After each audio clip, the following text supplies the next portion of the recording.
We asked Professor Michiyoshi Ai of Tsukuba University to analyze the throw from that perspective. He's going to do it using 3D motion capture. Markers are attached to the subject's main joints. The movements will be recorded, allowing for the data to be displayed. 2 athletes took part in the experiment. One weighs roughly 48 kilograms, the same as Yamagishi. The other is roughly 100 kilograms, about the same as Nicholas. These spots indicate the center of gravity.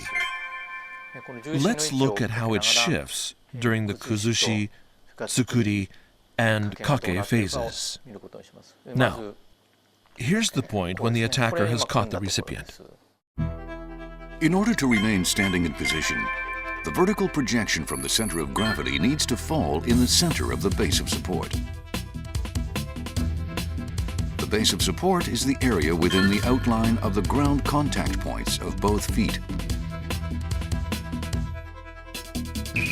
Now, as you can see here, pulling back draws the opponent's center of gravity beyond the base of support. That's how it begins.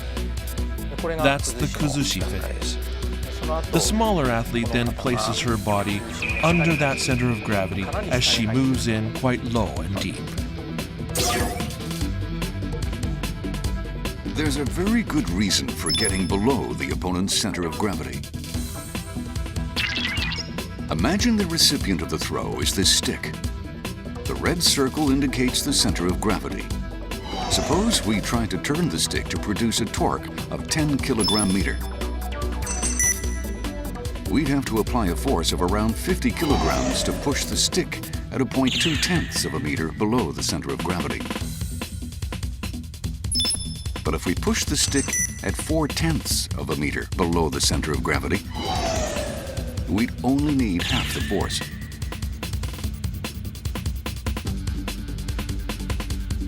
In other words, applying force far away from the center of gravity produces much torque with minimal force.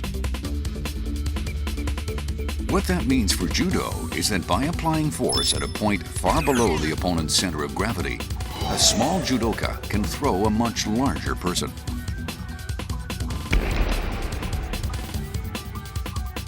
So once in position, the attacker simply has to stretch her knees to flip the bigger person over. Softness overcoming hardness has a scientific basis. Achieving a clean throw and scoring an ippon is the object of desire for judoka. Understanding positioning and movement will allow them to head in that direction. But the body needs to learn what the mind already knows. That's what's called practice. Practice and more practice to build up speed and accuracy.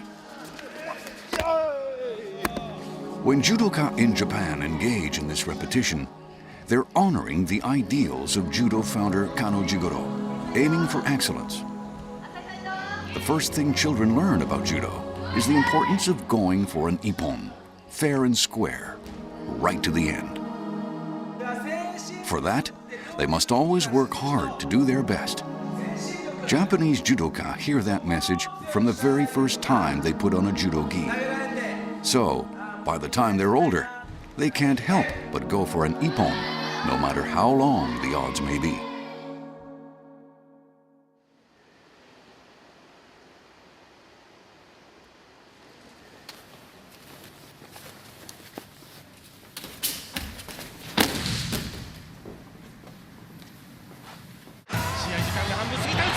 Kosai Inoue exemplifies this spirit. 3 consecutive World Judo Championships, the All-Japan Judo Championship, an Olympic gold medal. His record speaks for itself.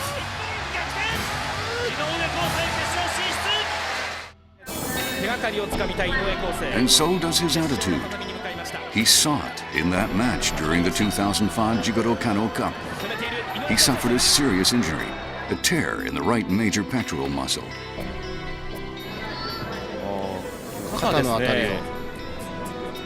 He didn't give up, and he didn't just go for a win on points. Even though he faced the possibility of never being able to fight again, he refused to change his tactics. Ippon or nothing. For Inoue, there was no choice.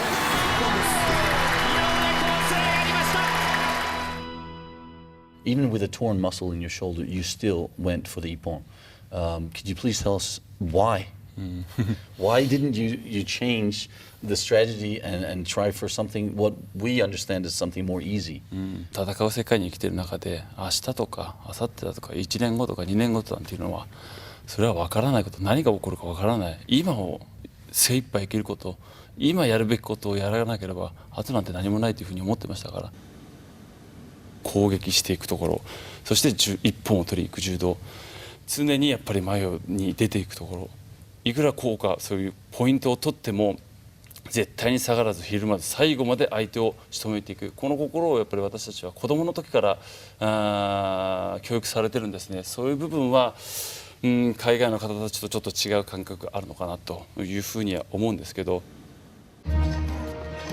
Inoue needed a year and a half to recover from the 2005 match. Even then, he had a hard time making a comeback. But his resolution remained unchanged. He would always aim for an ippon.